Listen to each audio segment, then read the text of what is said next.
Welcome, everybody. Another episode of Beers and Sports, the BS podcast presented by Third Down Thursdays. Tonight, I'm your pinch hit host. Coach Bruce had had graduation tonight at Hersey High School. Shout out to all the grads. Wonderful accomplishment. But we pivoted. So I'm hosting tonight, and we brought in MJ Hurley live from Texas. Co-founder of the Third Down Thursday brand and co-host of Third Down Thursdays with Coach Bruce on Thursday nights, man. MJ, welcome to the pod. Thank you, sir. And I'm doing good. I'm going to be honest. 2 minutes ago, I spilled my drink all over my desk. I don't know. I'm guessing you weren't looking at my little icon down there. The going live thing was on. But I will be perfectly honest. I spilled my drink all over the desk, and so just in case my computer fritzes out at any point, you'll know why, and I'll hop on my phone. But we're doing good. I'm happy to be here. We have a lot of fun things to discuss tonight with Bruce out. We have free reign, and I know he's terrified over that. So let's have some fun. Yeah, man. This is. I feel like this is a long time coming. I know you and I have had a lot of personal conversations off air. We've gotten to know each other pretty well the last couple of years, and had a lot of fun up until the point where Bruce and I started this, just kind of watching you guys on Third Down Thursdays and joining in the chat on Twitch. And I mean, it's no secret at this point. You've said a lot over the years that have got me really fired up, and it makes for sports fun, right? At the end of the day, we are two very passionate people that come at certain topics from different sides of the coin, that's for sure. But I think both you and I have similarities, and we come very prepared, and we truly believe in the stuff that we say, and it makes for wonderful debate and just great entertainment at the end of the day. And speaking of being prepared, first episode to ever start on time. I love it. Why that is, we're just going to kind of leave that hanging out in the air. But we got some very excited people. We're ready to go. Yes, Cy, tonight, no Bruce. Very sad. But you're going to get to see, and this is me and Eric being able to talk sports for an hour unfiltered without any interruptions is what a lot of people have been asking for. I know a lot of you're and Bruce's friends have been asking for this. I know a lot of people on Twitter have been asking for this. So this is something that we've been waiting for a while. So Eric, real quick, before we get into our first debate, I saw that you had some news on your business. I don't know if you want to say anything about that. No, thank you. Yeah. But, that's a big accomplishment what you've been doing in the last week. So I want to give you a chance to thank you. Yeah, I kind of teased it last week, and I had told people that I was hoping a big announcement was coming this week, and what I wanted to happen came to fruition. Let's put it that way. So we started, guys. Construction started on Monday. Demolition started on our first Bottle Shop Taproom project. Said a couple of times on this show that I've been in the food and beverage industry for 18 years, and all with this goal in mind. I had one goal, and that was to own something at the end of the day and kind of bet on myself and see if I could do it. I'm a person who loves huge challenges, and I'm pretty bored if I don't have a big challenge. So I thought nothing could be more challenging than running a business, especially in the hospitality industry. And along with that, I am just extremely passionate about food and beverage, and really the restaurant scene and how it coincides with sports has been an enormous thing for me. And being a person who knew at an early age that being behind a desk was never going to suit me as a day-to-day job. I feel very actually fortunate, very blessed that I landed in restaurants just as a way to kind of make a little bit of money while I was working my way through college and playing college baseball. And, I graduated with a degree that really didn't mean a whole lot, to be perfectly honest. So restaurants was a great gateway for me to kind of figure out what was next. And there was always kind of a back end goal to probably go to grad school and do something business related. But restaurants really just captured my heart in this 4-year period where I was just paying off undergrad loans post-grad and set myself up for grad school, where I decided, you know what, I don't think grad school is my route. I think I'm going to take this restaurant thing as far as it can go and give it a shot, and then I'll figure out everything later. So we're here, and it's honestly, MJ, it's surreal. I think every day it's setting in a little bit more and more that we've actually started it, and we're a couple months away from accomplishing a dream that's almost 20 years in the making. And I couldn't be happier, more excited. So thanks for bringing that up and allowing me to share that with our viewers, for sure. And Eric, real quick, if I may, from somebody who works in the restaurant industry and also has, with what Bruce and I have been doing, especially in the last few months, also knows the challenge of trying to start something, especially your own business, from the ground up. I have a lot of admiration for what you're doing because, like you said, it started. You've actually gotten to the point where it's becoming a real thing. So I'm very happy for you. I'm very excited to see where that goes, especially with the partnership, Third Down Thursdays and your business can have. I think together as a whole, we can do a lot of big things. And a lot of that is going to be because of your experience and what you guys are going to be able to do. So I'm very excited to see that. Very proud of you guys. Yeah, thank you, man. I appreciate that a whole lot.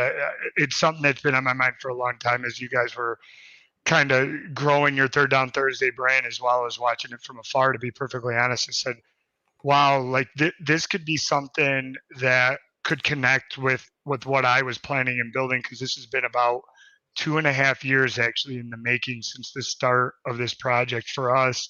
Yeah. And hoping one day that we'd have the opportunity to bring those things together. And it's it's a partnership, it's a relationship, it's a marriage to me that makes a whole lot of sense. And I'm really truly excited to see how hopefully Bottle Theory can help take Third Down Thursday to the next level and vice versa. So we'll see where it goes. For sure. Size. Amen.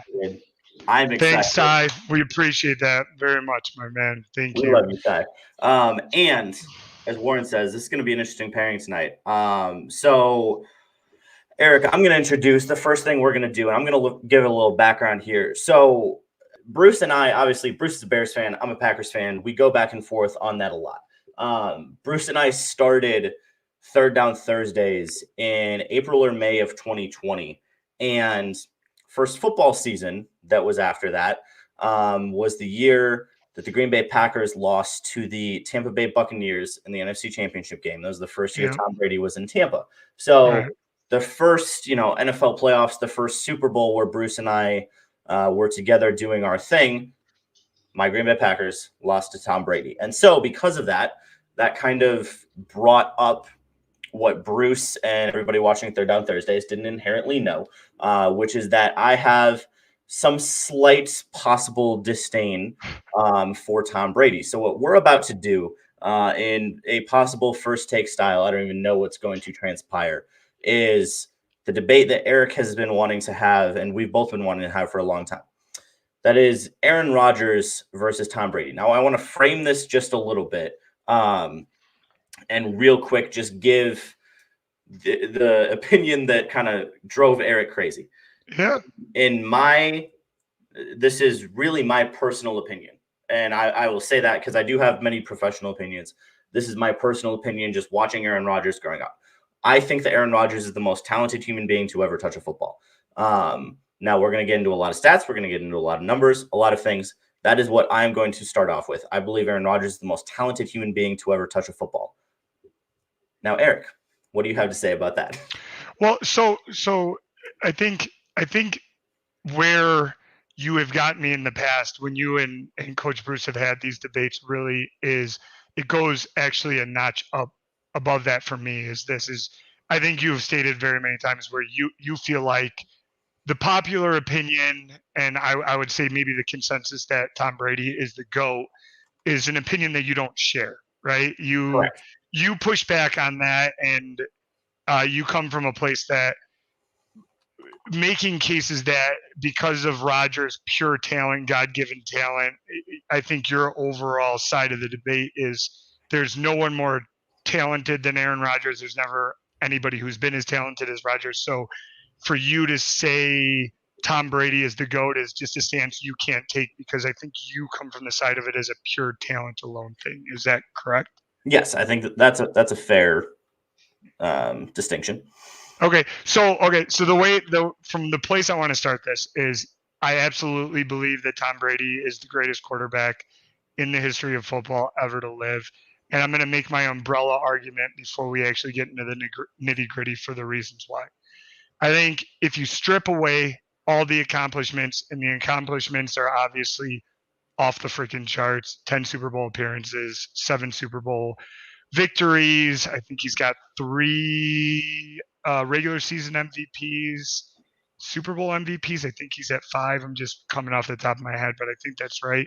And then basically every passing record, regular season and postseason record under the sun, completions, touchdowns, just go down the line, right? So I think from a number standpoint, that resume just speaks to itself. But where I like to go deeper with this is when I look at the quarterback position as a whole, I think in all the sports, it's overall by far the hardest position to master and to play, right? And I think there's so much more that goes into it than just the physical talent that encompasses whether it's arm strength, which is, or ability to throw on the run, ability to manipulate the pocket, which I will concede this off the bat. MJ, I will concede this through and through. From an overall talent perspective, Aaron Rodgers probably is the best that I've ever seen at maybe every level, off-platform throws, throwing from the pocket, on-time throws, getting the ball out in a timely manner. There's nothing he can't do. And 90% of his throws are breadbasket throws where he makes throws that most people in the history of football have never been able to make. So I concede that. And I think he actually is on a tier above Brady in that aspect. But here's where I think Brady takes the cake. The commitment to winning, and this was a big thing that I learned from the Michael Jordan era, and it was reinforced when I watched The Last Dance, right? You could actually see Jordan talk about this with tears in his eyes. The sacrifice that you have to make to win at a level like Jordan did. I feel like Tom Brady is the only athlete I have ever seen in my lifetime that matches Jordan or maybe even is above him when it comes to how he eats, how he trains, the mental side of it. And that's a part where I feel like it's really hard to measure, and I don't think we can truly measure it in the debate shows. Like the processing of information pre-snap, the processing of information post-snap, and everything being done within basically a 3-second time frame or less from the time that you snap the ball, and 22 guys in the field are moving in different directions. I just don't feel like anybody in the history of the position has mastered the mental and emotional side of the position that makes Tom Brady has. And that, I feel like, he always had the talent. He had the arm strength. He's a little bit of a statue in the pocket, but he's always made up for that with, as you know, quick throws, checks at the line of scrimmage, understanding the defenses at a mastery level. But then I just think when it comes to late game drives, when your team needs a play, like there's nobody better, I think, in the history of sports at mastering the biggest moments under the most pressure. And that is why, for me, Tom Brady is the undisputed GOAT.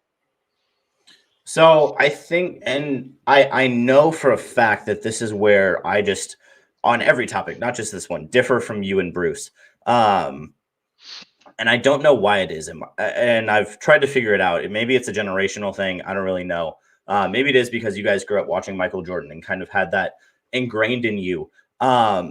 But when you have a roster of 53 guys, 46 on game day, 22 NFL starters on offense and defense, possibly 11 more on special teams, I find it really hard to believe that the commitment to winning Tom Brady has. And I don't deny that. I mean, the guy has the best nutrition regimen we've seen of any athlete in sports history, as far as we know.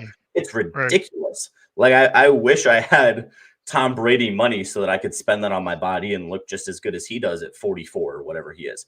But I think, to me, and I'll go a little further with this, you know, a lot of people call Tom Brady the GOAT. Like you said, that's where I kind of push back. I don't deny the ability he has had to win. there is obviously something there when it comes to Tom Brady, that he is a winner. And I don't deny that, but I think where I really get bothered, and we'll go straight there, where I really get bothered by it is when you talk about his 7 rings. The fact that he seems to get sole credit for those 7 rings when some of the best recorded defenses in NFL history have been New England Patriot defenses under Tom Brady. And some of the best units. You had Adam Vinatieri, who was just automatic for years, who saved Tom Brady's butt a lot of times where, Brady gets within range, but Adam Vinatieri had to be the one to actually win the football game. And so to me, somebody who's played plenty of sports, I think that's where it bothers me the most. Obviously, there are a lot of other things that we'll still get into, but that's where it bothers me the most is when Tom Brady alone, somehow it's as if you put another Hall of Fame quarterback there and the rest of the team is just absolute trash. Like these top 10 defenses that Brady has had, obviously you still have to score points 100%, but Tom Brady does not have a magical air about him that somehow makes these defenses top 10 defenses. No, it's because Bill Belichick and the New England Patriots for years were one of the best at creating defenses. That wasn't because they had Tom Brady. Like Belichick wasn't suddenly a good defensive coach because he had Tom Brady. It was because that's how Belichick and the Patriots built their teams. Brady was a benefactor of that. So I think that's the thing that bothers me the most is that when you have a team of 53 guys who just work their butts off for 16 games in the regular season, 4 playoff games, they get to the Super Bowl, they win the Super Bowl, Tom Brady's the only reason why they won. That's what bothers me the most. Yeah, I think that's a cultural narrative, and we do that across the board, right? And I'll also concede to you that I think in a GOAT debate, I don't care what sport that you're in. I mean, you could even make the case for Jordan, right? Like you have to have a confluence of things that come together around you to help elevate you to be able to make that case. Like you could easily make that case that without Phil Jackson and without the roster that they put around him, I mean, he didn't win nothing in the 80s. Jordan didn't sniff a finals for this first 7-8 years of his career. And it wasn't until he got Pippen, which is arguably another one of the top 30 players in the history of the NBA. Rodman, which is probably one of the top 15 players at what he did, a rebounding, defensive, just an IQ guy in the history of the game, and all the role players that came with it. So, I mean, I agree. There's no doubt Bill Belichick is the best coach to ever do it. Brady was extremely fortunate to play under that guy, and he's the best defensive mastermind. And I am all in on that part of the debate, MJ. You don't do these things alone in sports. You absolutely do not. But again, the quarterback is the general of that team and of that position. And I just have seen so many times in my life where they're down 3 last possession, they need to get within range, or even, this last playoff series, right? They were down by 14 to the Rams going into that fourth quarter. That game was over in my mind. And in the last 8 minutes, he found a way to score 2 touchdowns and tie it up. And if it wasn't for a breakdown in coverage on Cooper Kupp, I mean, we could be singing another tune of Tom Brady was in the Super Bowl for the 11th time and winning another one. And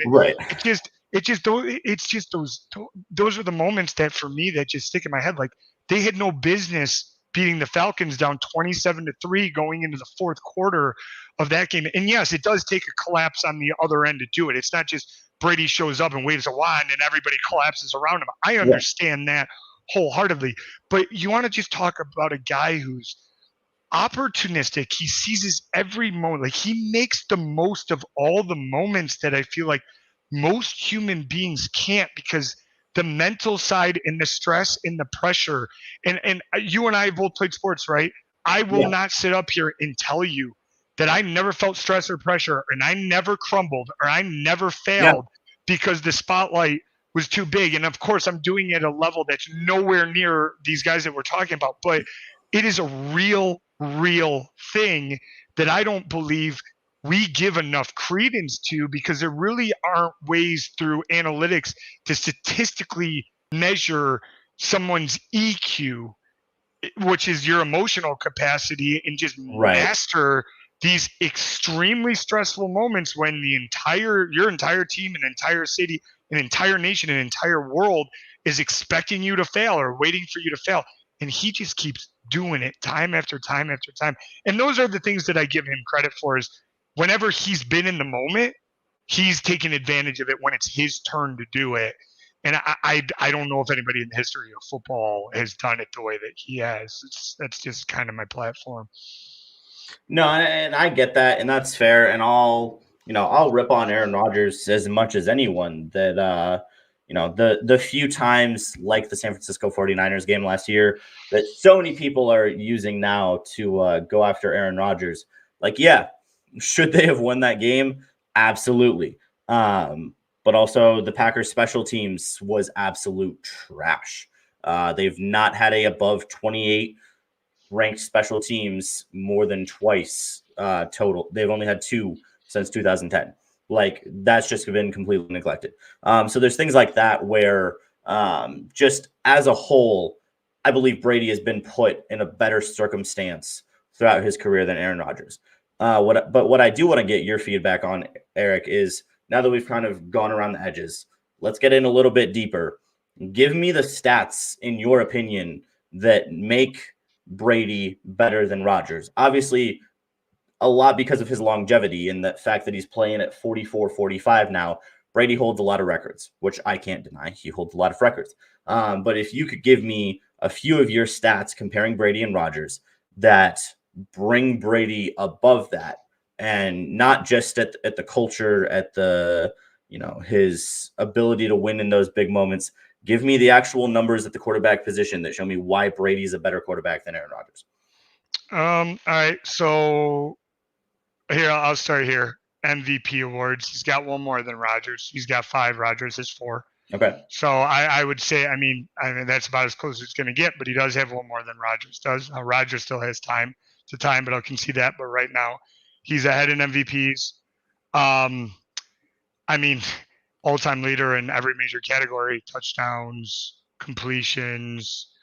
Trying to think of what other ones actually matter, right? Like, trying to make a case off stats alone, I think is fairly difficult to do outside of just blankly saying like he holds most records in the history of the position for all the major statistics that matter, and then he's got as many MVPs as anybody's ever had, and then it obviously, like, he gets into Super Bowls, and some people debate whether or not you can measure that because it is a team sport. But to me, I probably would concede.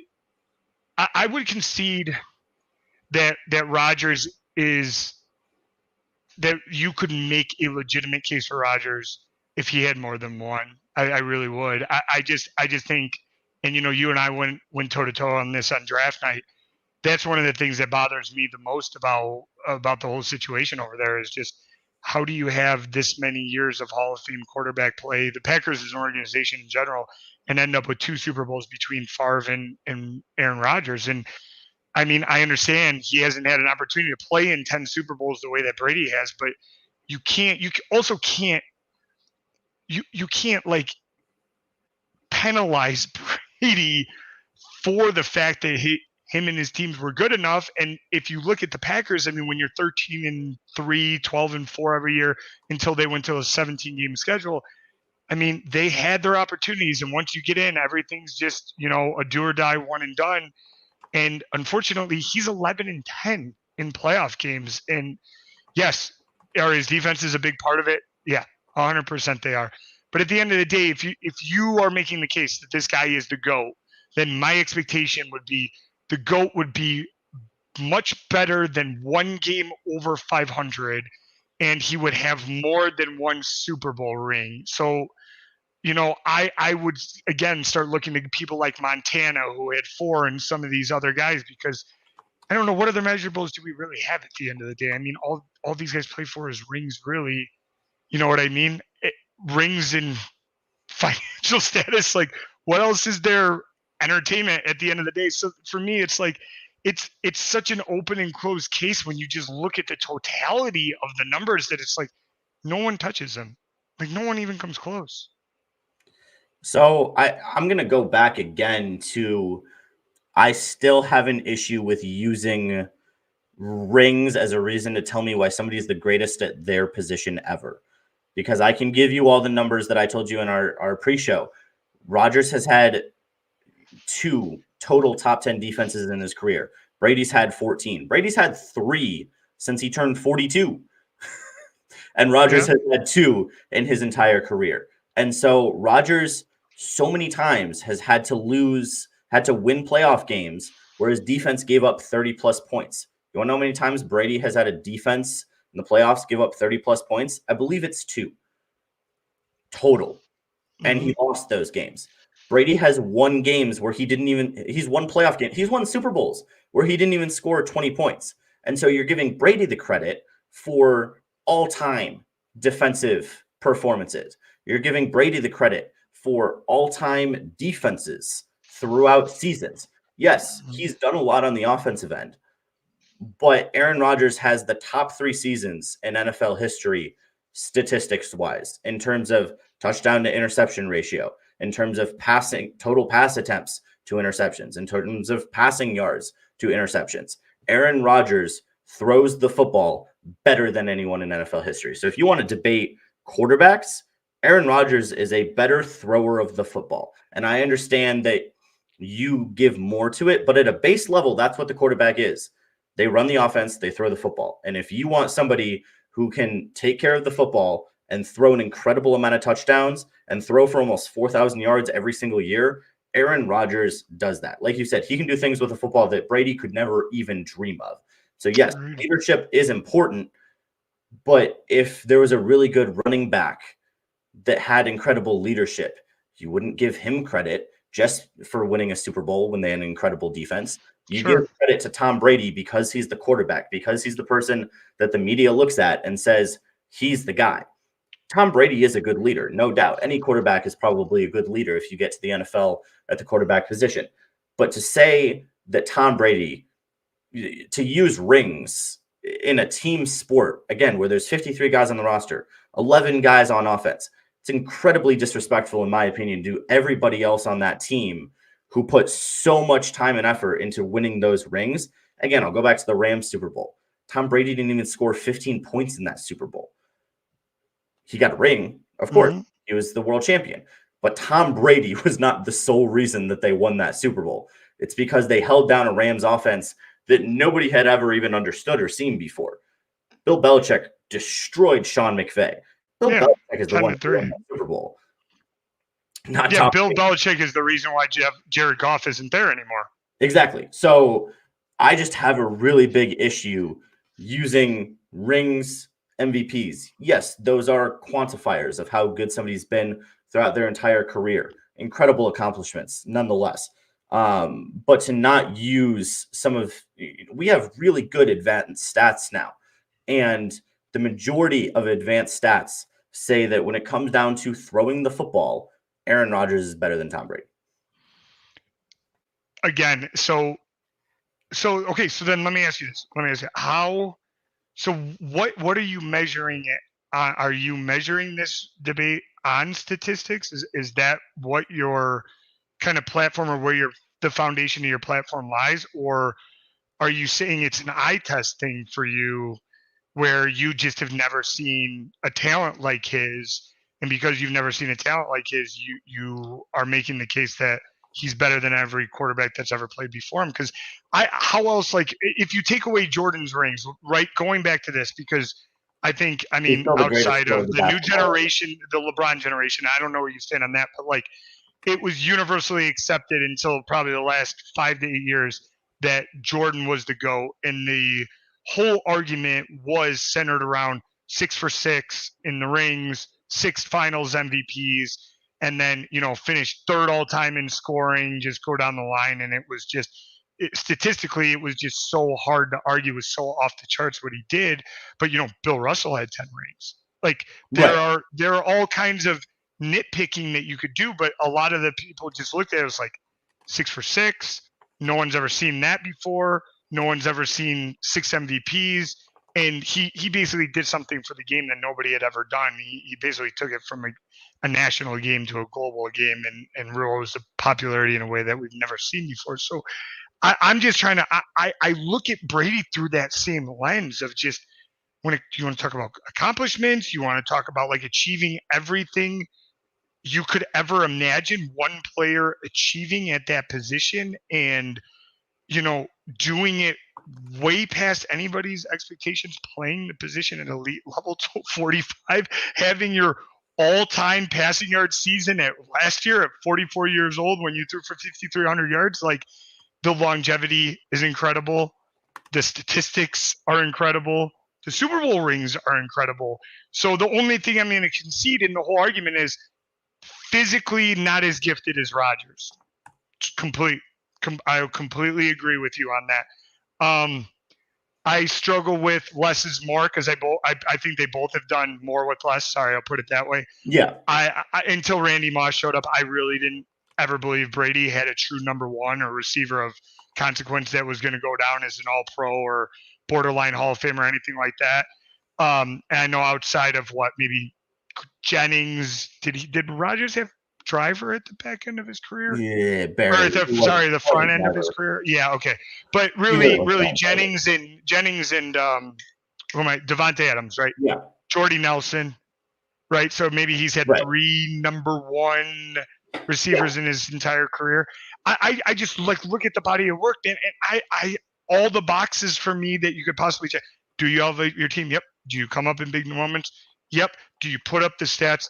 Yep. Do you win games? Yep. Do you win playoff games? Yep. Do you win Super Bowls? Yep. Like every single thing outside of no, you can't make super ridiculous off-platform throws and there is a reliance on the defense sometimes. So he acts more of a game manager than he actually does, a guy who's putting somebody on their back. He did do that a little bit early in his career, but to me, it's just like that is a part of the position. It's learning how to win, and it doesn't matter if it's not hurting my team today because I don't have the bullets in the gun against this defense, then I'm just not going to make the big mistakes.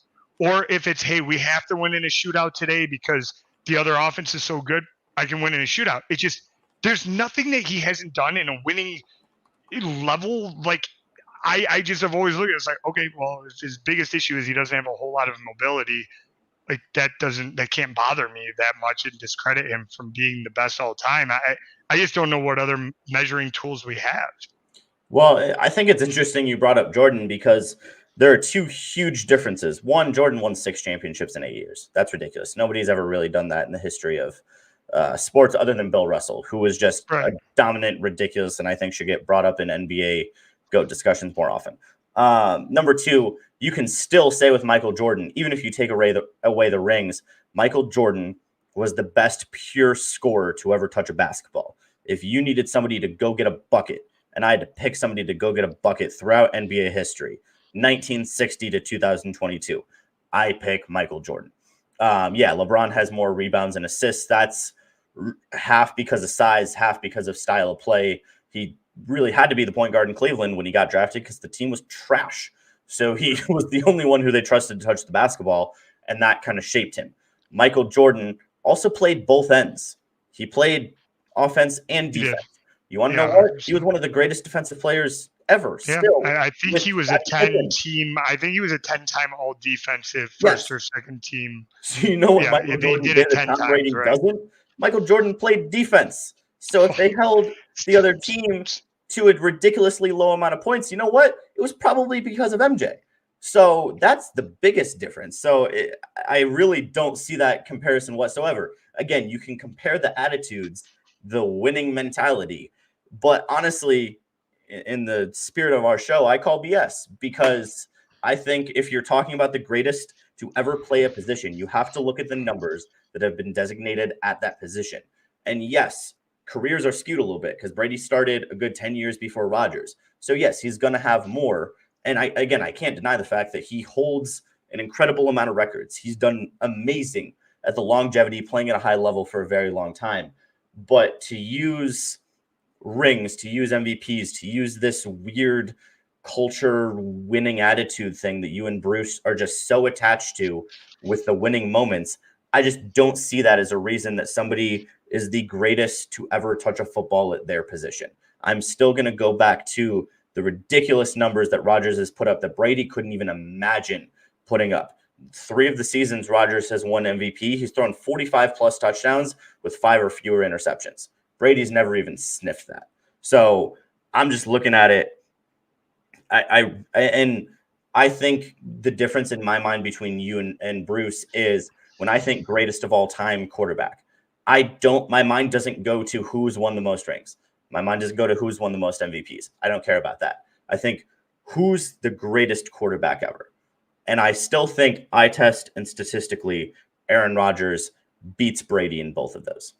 Yeah, well, so how do you compartmentalize the fact that?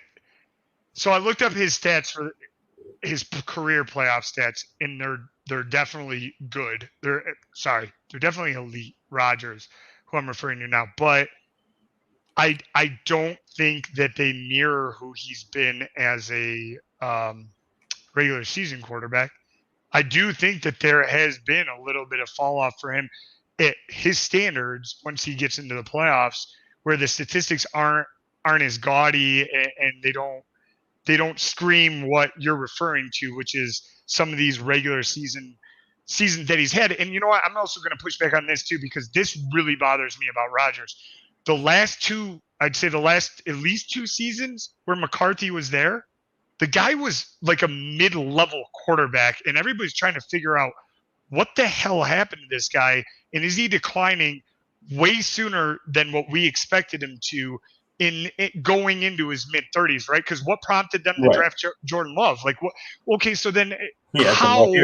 So explain this to me. Like, how does the GOAT have a couple of seasons like that where, in my world, there was an emotional component for him of just kind of checking out, going through the motions. You know, I know that he was worn from McCarthy. I know the offense for him had become a little stale. I think some of the challenge was lost for him. He was not happy with some of the creativity. He mentioned all those things. But you know, at the root of being a professional and being a team leader and playing up to your elite standards, he had this little gap in his career where it was a couple of years where it's like, who are you? And to me, I always found that to be really weird from a consistency standpoint, because it wasn't injury related. It was just more mentality for him of just kind of be like, yeah, I'm done with this guy until we get another coach in here. Like, I'm just going to be kind of a shell of my former self. So it took them bringing in a new coach and drafting a first-round QB in my world to ignite this guy's fire, to bring him back to an MVP that he's actually probably playing better now than he actually played at any point of his career. I will concede that wholeheartedly. But still, when you're talking about the GOAT, I just think Aaron Rodgers is way too much of a roller coaster, to be perfectly honest with you, where there are just too many ups and downs and peaks and valleys for somebody as good and as talented as he is, and too much kind of drama and baggage that comes with this guy, where the totality of being a leader, seizing the moments, putting up the statistics, getting to the playoffs, winning the playoff games, winning the Super Bowls. It's literally like there's nothing that Brady doesn't check in that entire umbrella. And for me, I don't see that with Rodgers. I see it as a little bit more of a kind of a wobbly ride. So that's just kind of the point of view I'm coming from. Well, Eric, again, it's some emotional, unquantifiable thing that you care about when, you know, Rodgers' bad years that I'm looking at, we're looking like 2015, 2016, 2017, around there. You know, Rodgers was hurt in 2017. That was probably statistically the worst year of his career, because he only played 7 games that year. He threw 16 touchdowns, 6 picks. Yeah. 2018 was the last year of Mike McCarthy, and into the next year where McCarthy got fired. In 2018, threw 25 touchdowns, 2 picks. Yeah, they weren't good, but he still threw 25 touchdowns, 2 picks. Mike McCarthy got fired because he sucked at running the offense. So, okay, if you look at a year where Aaron Rodgers played all 16 games, his worst year was 28 touchdowns, 11 interceptions. Let's take a look at a lot of Brady's years. 28 touchdowns, 14 picks, 23 touchdowns, 12 picks, 28 touchdowns, 14 picks, 26 touchdowns, 14 picks. Then you go towards the later years in his career, looking around, I don't know, 2013 when he was 36, around when Rodgers also had a bad year. Brady threw 25 touchdowns, 11 picks. In 2018, he threw 29 touchdowns, 11 picks. In 2019, he threw 24 touchdowns, 8 picks. Brady has not had a lot of good statistical seasons, but we give him so much credit because his teams won Super Bowls. You know, Rodgers worked. Somebody put this in the chat, and I'm going to throw it up. Some of Rodgers' bad years are career years for other teams' quarterbacks. And even some of Rodgers' bad years were average years for Tom Brady. He wins Super Bowls throwing 24 touchdowns, 12 interceptions. And then he gets called the GOAT because he's played for 22 years, which is incredible. Don't get me wrong, but he's had a lot of really average years as a quarterback.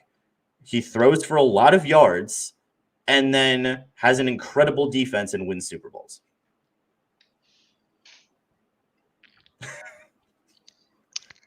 I mean, you know, I'm taking a dive into the numbers right now, and I mean, you make a strong argument, you really do, but yeah, there are some ridiculous years here, like 2007 with Moss, 50 touchdowns, 8 interceptions. Yeah, I know. There's, holy cow. But then there's also the 36-7, 28-2. But you're right. I mean, the interceptions are definitely. I mean, where is he at for his what's career the one way a quarterback can screw over a team? The most interceptions. He's Rodgers at 203 for his career. What's Rodgers at? Rodgers is at 93. Yeah, that's pretty ridiculous. Rodgers 449 touchdowns in Eric, what's the one way a quarterback can screw over their team the most? Turnovers. What does Rodgers not do historically more than anyone? Create turnovers. Yeah. That's where I lie. That if you want to, that's the base thing that quarterbacks win MVPs off of is touchdowns, interceptions, passing yards. Rodgers has the best touchdown interception ratio in NFL history, and it's like double the next best player.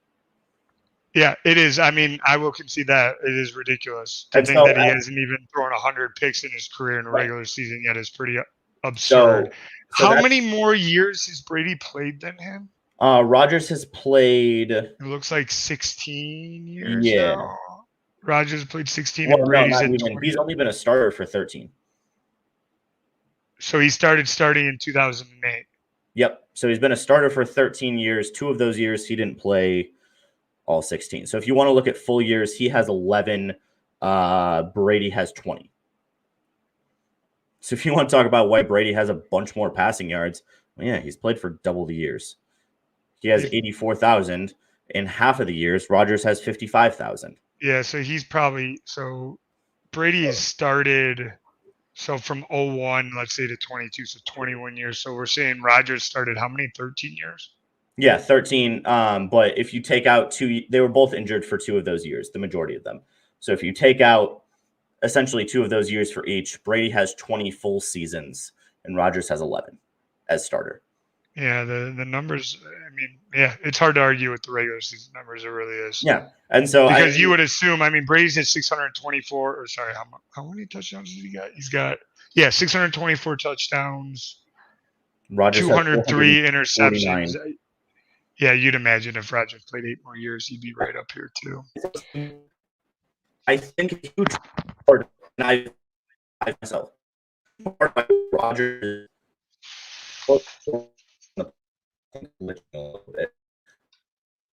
Hey, MJ, your connection's spotty. Guys,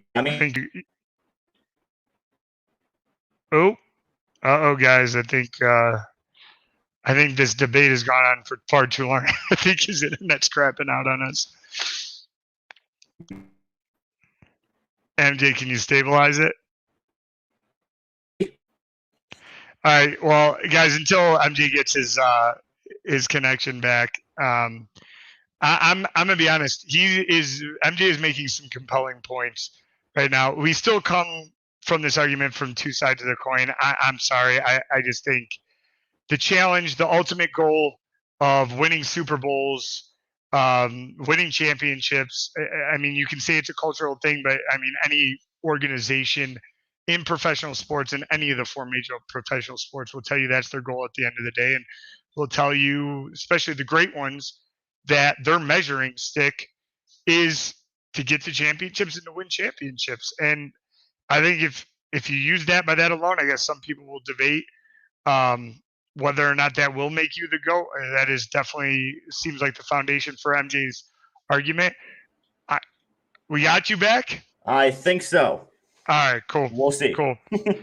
Cool. So, I was just kind of I was wrapping up with everybody. I'm saying if this was a change my mind segment, I would say you coming into this, I was not expecting you to make me think as much as I've thought about my convictions about this debate. It's done a very good job of making a compelling argument. I think at the end of the day, though, in summary, I do think you and I have viewpoints that come from two different sides of a measuring stick here, right? Where I was just kind of telling our viewers in our chat that for me, call it cultural or not, I just think every organization and every major professional sport in the United States measures things on a championship level, and especially when you're in the Green Bay Packer, Pittsburgh Steelers, New England Patriots, when you're in this upper echelon category of organization, and you could say basketball, the Spurs, the Warriors, the goal year in and year out when you have the bullets in the gun and when you have the players at the premier positions is to get to a title and win. It's climbing the mountain. And there's, in my world, nothing harder than climbing that mountain and being the last team standing at the end of the mountain. Now, yes, it is a team sport. Yes, coaches do matter. Yes, I think Brady was put in a situation that Aaron Rodgers wasn't. And do I think if Aaron Rodgers was put in the same situation that he could have done similar things? I do. But unfortunately, we're never going to see that, or we're never get an opportunity to know that, right? So at the end of the day, all we have to stand on, which these debates at the end of the day are all fictional and subjective, but what I have to stand on is that I've never seen anybody master winning at the quarterback position at the highest level the way Tom Brady has. So I am leaving that as my stance. That's a reason why I believe Tom Brady is the GOAT. That's fair. And I'm just happy I was able to dig into your belief a little bit. I'll take that as much of a victory as I can claim. Because I wholeheartedly admit, and I admitted this to you before the show, that I am taking the much more difficult route of trying to prove that. So, my dad, the congressional debate coach for 33 years, will be proud of me that I was able to at least bite into your belief a little bit. Well done. However much I actually did. So we're going to wrap up that. That took way longer than we thought, but we kind of knew that was going to happen. Real quick, Eric, we do have a little beer to review, and this is 100% your avenue. So I'm going to let you show your expertise with tonight's beer. Real quick. So no, hold on. That was the wrong one. That was last week's. Oh, that was last week. Did Bruce create that? Yeah, did Bruce create that banner? No. I don't think Bruce put the right beer up. No problem. Here we are, guys. I'll just get into it real quick. We're going to do a short one this week because I wasn't able to send MJ some beer in Texas on the fly, so I'm going to be the only one tasting. So it's going to be a little bit of a different segment tonight. So this week, guys, I picked up some Hop Butcher for the World Blazed Orange Milkshake. I said in my promo, these guys, which are my favorite brewery, we've actually featured them, I think, either week 1 or 2 on the show. Absolutely love Hop Butcher. I have a personal relationship with these guys. I actually used to can their beers for a couple of years before people knew who they were. And they blew up into the most sought-after brewery in the state of Illinois and probably in the Midwest. And they definitely have a national presence as well. Everybody knows who these guys are, and really made a name for themselves by brewing new age hazy IPA styles, and this one, which is a milkshake style. And I'll be honest, Blazed Orange was the first milkshake IPA that I ever had that absolutely changed how I viewed the style. For those people who don't know what a milkshake IPA is, it's basically, at its core, it's taking a hazy IPA, which is an unfiltered IPA, which we've talked about many times on this show, and then adding vanilla and adding lactose to it. Yes, lactose, the milk protein that you find in all dairy products. And we get asked this all the time in the beer industry. For those who don't know, what does actually lactose do in a beer? Well, it's really interesting because in brewing, really how you make alcohol, brewing, distilling, any form of alcohol making. It's fermentation. Fermentation is yeast feeding on sugar and producing alcohol. Usually grain. In beers, it's the grain, which is the protein or the sugar form that the yeast uses to feed on. So when they add lactose along with the grain, interestingly in science, yeast can't eat lactose, so it can't take it and turn it into more alcohol. So what the lactose actually does is it just adds creaminess, body, and a little bit of sweetness to the beer.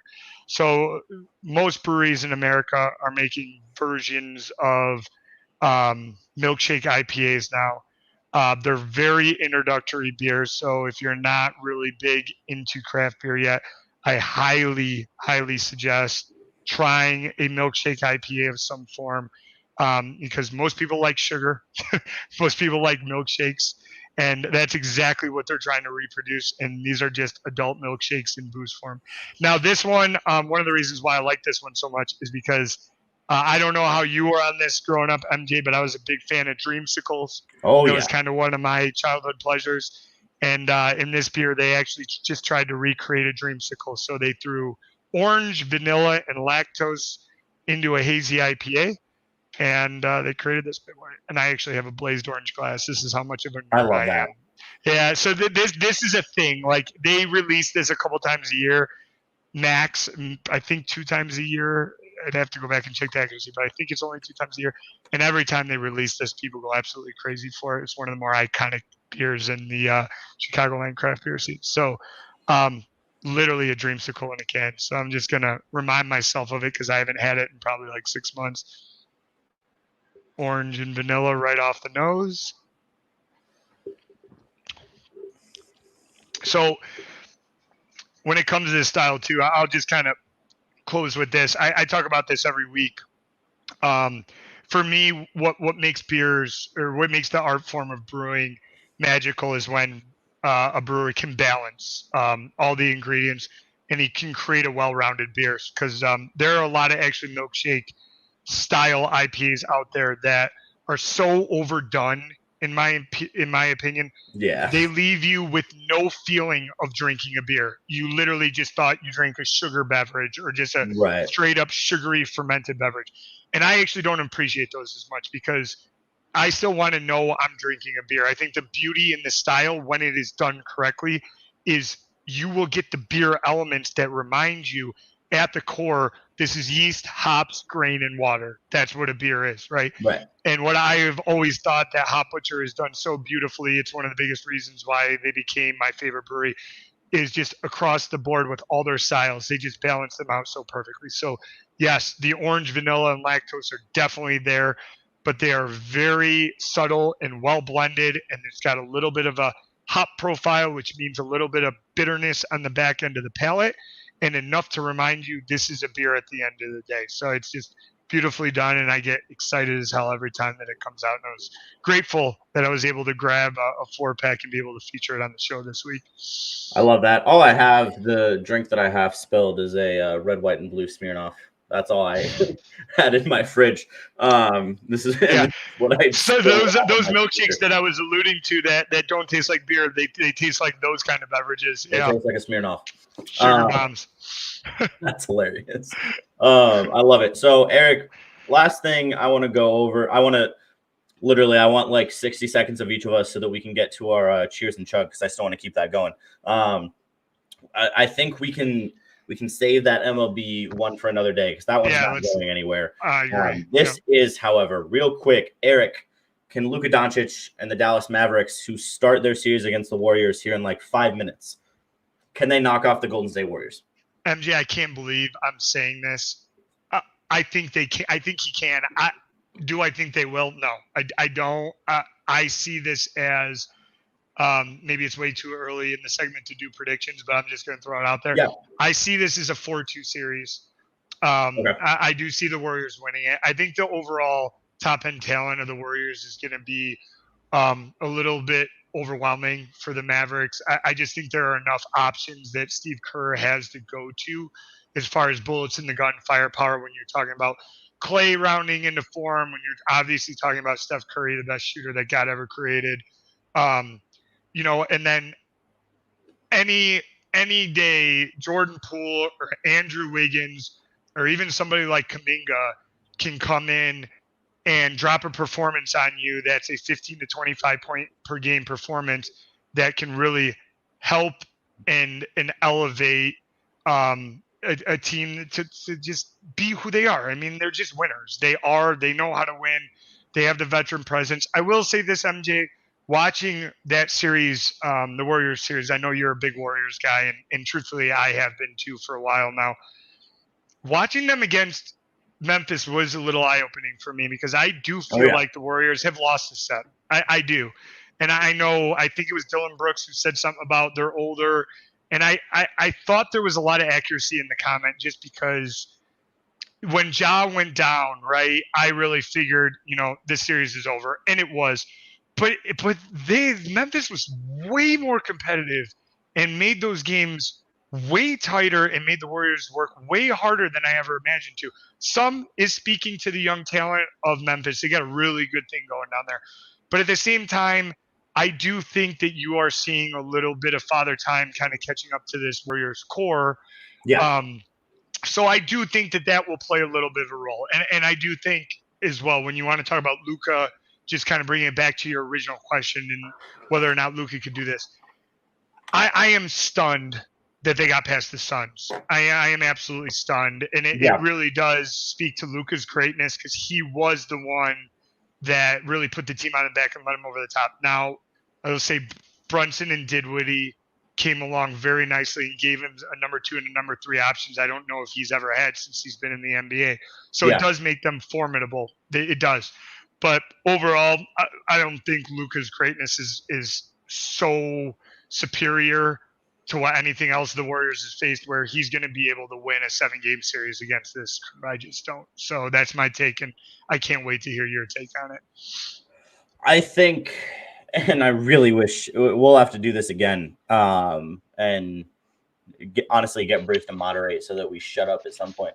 I want to talk about Luka at some point because I know you and I differ on that a lot. My opinions on Luka are less passionate than Brady. But I think, like you said, the biggest difference is, honestly, I think once Ja went down, it had the reverse effect. I think the Warriors stopped trying. I think it's one of those things where they realized they were the better team. They kind of started screwing around. They were taking some more dumb shots. Klay was jacking up more threes. They were moving the ball less. When they really sat down and it got close at the end of game 6, they're like, oh, crap, we might actually lose this. They sat down. They played Golden State Warriors basketball. They won the game. They blew them out in the last few minutes of game 6. So I think when it gets down to it, Golden State Warriors are absolutely the better basketball team. I think Luka and what Jason Kidd has been able to do with that team is very impressive. I agree. He's taken some role players in Spencer Dinwiddie, Dorian Finney-Smith, Dwight Powell, guys that in the A's Moneyball style of basketball were not wanted other places. He said, Dorian Finney-Smith, all I want you to do is defend and and shoot threes. Right. Like literally, you are a 3-and-D wing. Don't do anything else. Dwight Powell, I want you to sit in the corner. I don't want you, going on the boards because we have other people for that.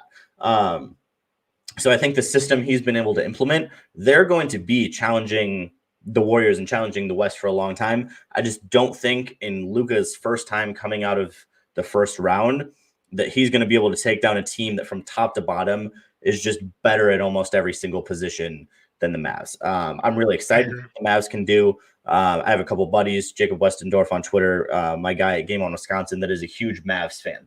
So I'm really excited for this series. I think it'll prove what the Mavericks will be able to do for the next few years and what the Warriors can still do. And ultimately, I do agree, Warriors in 6. Yeah, and you know what? For me, I think ultimately, like when I think about the contrast of styles in the series, one of the reasons why I think that the Warriors have a distinct advantage outside of their talent is you are 1,000,000% correct.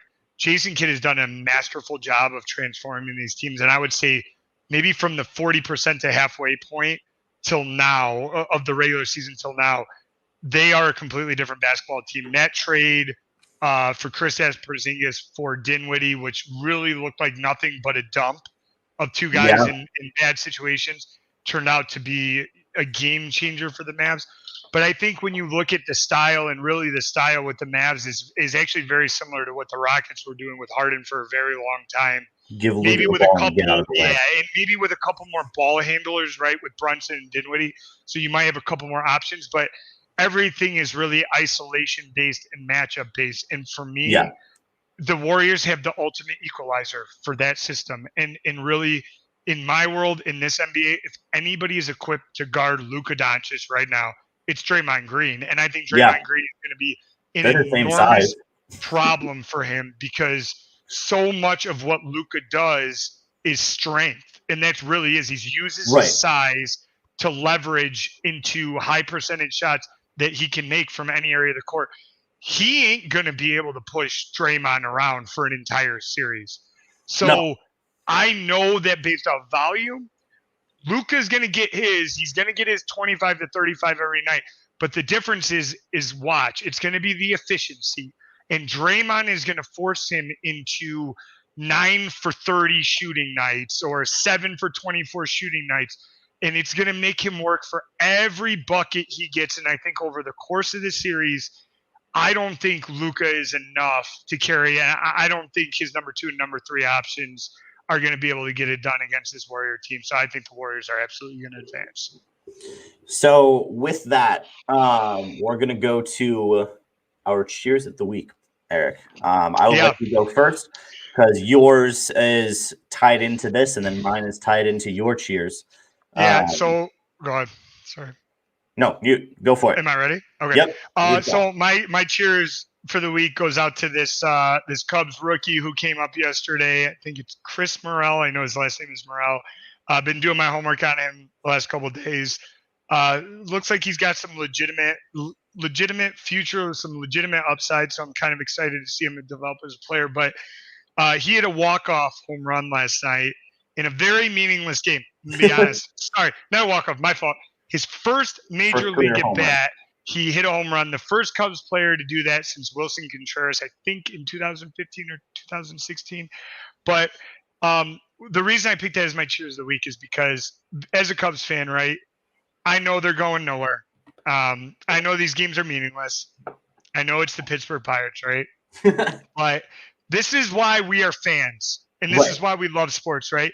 We're looking for stuff on a night-to-night, day-to-day basis to get us excited, to get us engaged, and to give us hope, right?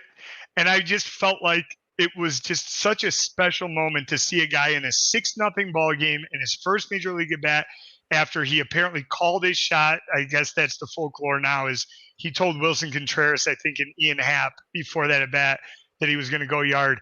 And he hit one onto Waveland Avenue, and the whole place went nuts. And it doesn't mean anything in the context of things, but it just was one of those, fan moments for me that was like, yeah, this team's probably going to finish 10 games under 500, but that was fun.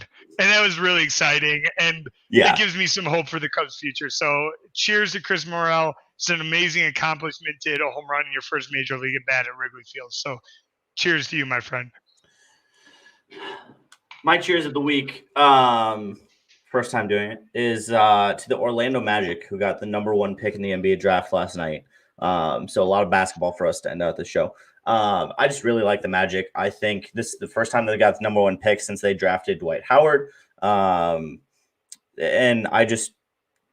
before that, I believe the last time they got the number 1 pick was Shaq. So they've had some pretty good success with the number 1 pick. There's 3 really good prospects at the top of this draft. So I'm excited for them. They have a very good young core. And I just like Orlando's not necessarily a smaller market because it's Orlando, but they've been a smaller budget, less successful team since Dwight Howard left.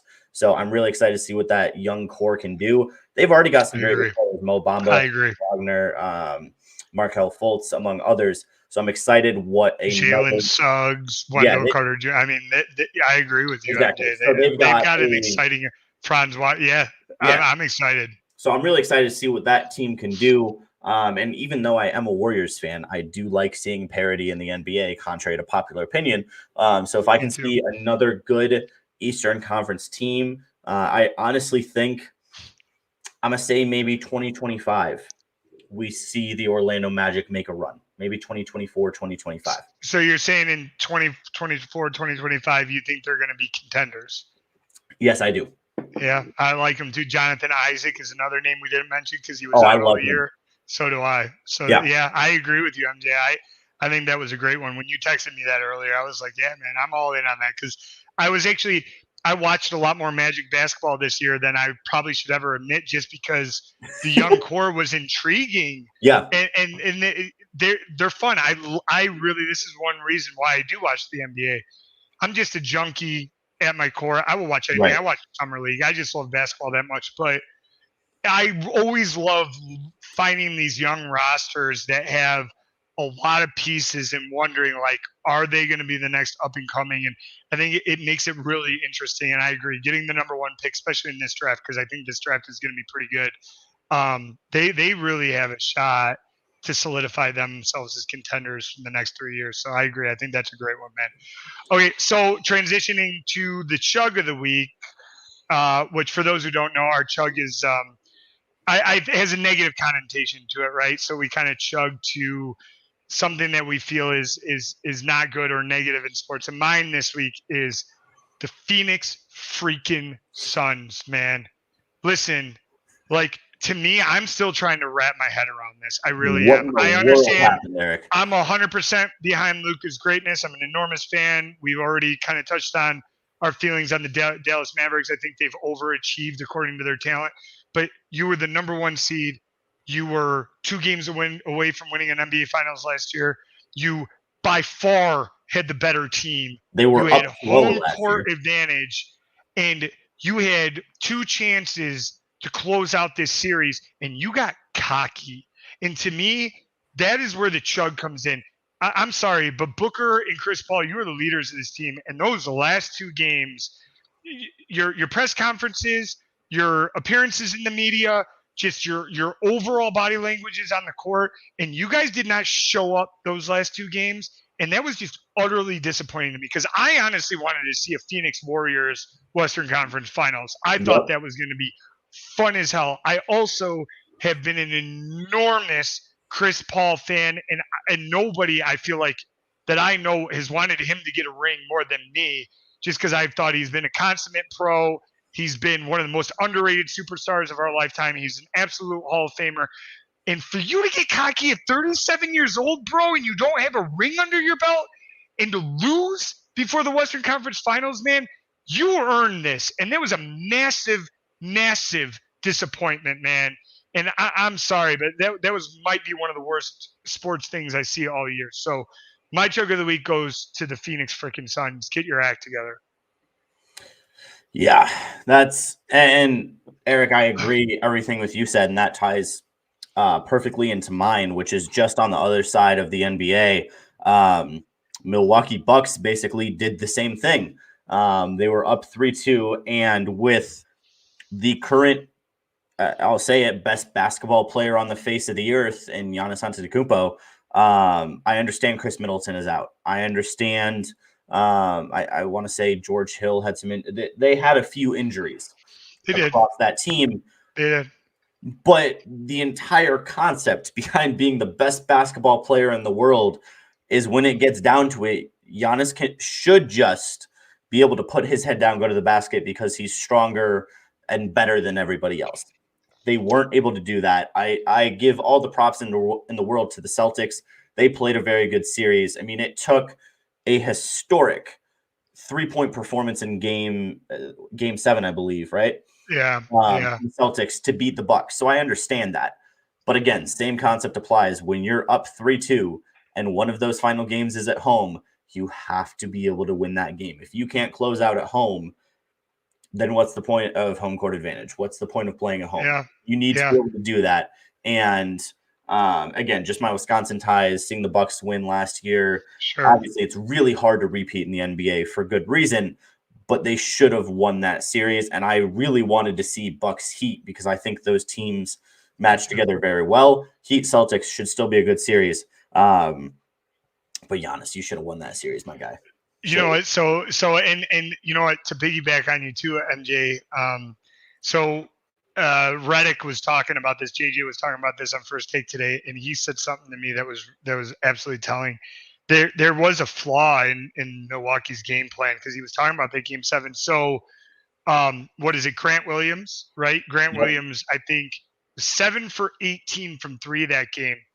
And JJ Reddick broke it down in a wonderful way. He said, out of those 18 threes, 17 of them were standstill threes with an average of 9 feet separation between him and the next defender, the closest defender to him, which to me, that's inexcusable in a closeout game. Yeah. To not adjust at any point during the game and basically let somebody chuck 23s with 9 feet of separation.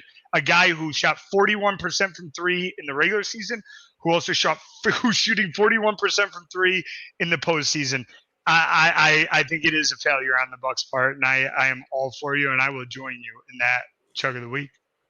It was ridiculous. Eric, it has been a pleasure. This was a lot of fun, MJ. I'm glad we did it. This has been a lot of fun. Personally, I have to go watch the Warriors game. Same. Starting here very soon. Same. But it has been so much fun to join you here tonight. For anybody who isn't already, make sure to follow our Twitch. Make sure to follow Eric on Twitter at ChyTownBallin33. 23, Jordan's number, 23. At least it's not Brady's number. You can find me on Twitter at MJ Hurley Sports. Follow us at Third Down Thursdays, Beers and Sports, everything above. There's some great things happening between me, Bruce, Eric, and everybody involved here at Third Down Thursdays. We'll have some more news coming for you in the next few weeks. But Eric, we'll see you tomorrow for Third Down Thursdays. I don't think you'll be there, but you'll be watching. No, but I'll be in the chat. You'll be involved. I'll be stoking the fires. You'll be I'm fired up because Coach B had a day off, so he's got some energy. He should be able to bring it tomorrow. Yeah. He's going to be giving me hell. He's going to be squirrely tomorrow. He is. And then you and Bruce, y'all moving to Tuesday next week?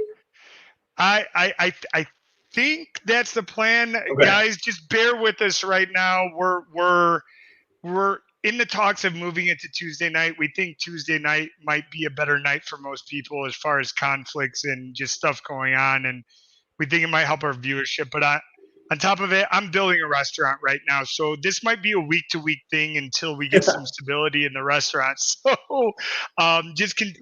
like MJ said, follow us on socials. We'll continue to make the announcements, and we'll keep you guys updated as we make our decisions. Absolutely. We will see you guys tomorrow, like I said, for Third Down Thursdays. Next week, time to be determined. It's been a pleasure. Ladies and gentlemen, follow us everywhere. We will see you later. Thanks, guys.